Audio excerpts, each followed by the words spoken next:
നല്ല അടിപൊളിയായിട്ടുള്ള ചെമ്മീൻ ബിരിയാണി എങ്ങനെ ഉണ്ടാക്കാൻ നോക്കാം. ക്ലീൻ ചെയ്ത ചെമ്മീനിലേക്ക് അല്പം മുളക് പൊടി, മല്ലിപ്പൊടി, മഞ്ഞൾപ്പൊടി, ചെറിയ ജീരകപ്പൊടി, ഗരം മസാല, ആവശ്യത്തിന് ഉപ്പ്, ഇഞ്ചി വെളുത്തുള്ളി പേസ്റ്റ്, ഫ്രൈ ചെയ്ത ഒനിയൻ, തൈര്, കുറച്ച് കൂടുതൽ തേങ്ങാപ്പാൽ എന്നിവ ചേർത്ത് നന്നായി മിക്സ് ചെയ്ത് അരമണിക്കൂർ മാറ്റി വെക്കുക.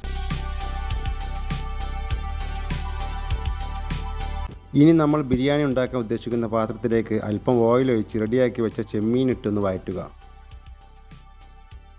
ശേഷം അതിലേക്ക് കറിവേപ്പില, മല്ലിച്ചപ്പ്, പുതിന, കുറച്ച് ഫ്രൈ ചെയ്ത ഒനിയൻ എന്നിവ കൂടി ചേർത്ത് കൊടുക്കുക. നന്നായി മിക്സ് ചെയ്ത് 10 മിനിറ്റ് അടച്ച് വെച്ച് വേവിക്കുക.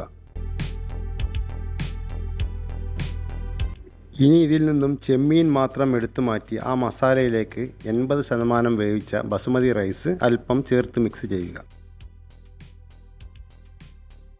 മുകളിൽ ഫ്രൈ ചെയ്ത ഒനിയൻ, മല്ലിച്ചപ്പ്, ബാക്കിയുള്ള റൈസ്, മാറ്റി വെച്ച ചെമ്മീൻ എന്നിവ ലെയറുകളായി ഇട്ട് കൊടുക്കുക. അവസാനം മുകളിൽ പാലിൽ കലക്കിയ സാഫ്രോൺ, പശുവിൻ നെയ്യ് എന്നിവ ഒഴിച്ച് അരമണിക്കൂർ സമയം ദം ചെയ്ത് വെക്കുക. അരമണിക്കൂറിന് ശേഷം അടിപൊളിയായിട്ടുള്ള ചെമ്മീൻ ബിരിയാണി ഇവിടെ റെഡി ആയിട്ടുണ്ട്. വീഡിയോ ഇഷ്ടപ്പെട്ടാൽ നിങ്ങളുടെ വിലപ്പെട്ട ഒരു ലൈക്ക് കൂടി പ്രതീക്ഷിക്കുന്നു.